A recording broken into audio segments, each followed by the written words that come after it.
Ito yung kinita ko this second week. $17.28 from trading Forex. Parte ito ng challenge ko na gawing $1,000 ang kapital na $100.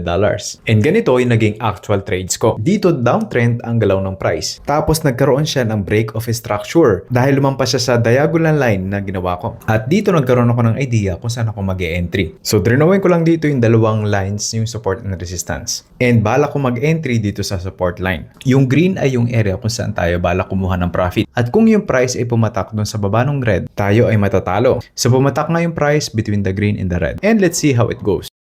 Dito, clinose ko na yung order at hindi ko na inintay yung take profit sa taas. And dito kumita tayo ng 567. Okay, next trade. Same din kanina, downtrend ang movement ng price at nagkaroon din ng break of structure. And dito tayo kumuha ng opportunity para mag-buy. I-zoom natin ito para makita natin ang ayos. And tingnan natin kung pupunta ito dun sa line between the red and the green. And munti ka na siyang pumunta sa stop loss. Buitit umangat pa yung price at hindi tayo natalo ng almost $3.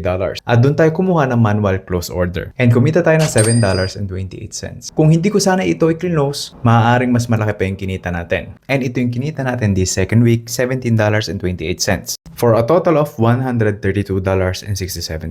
And see you again sa week 3 ng trading natin.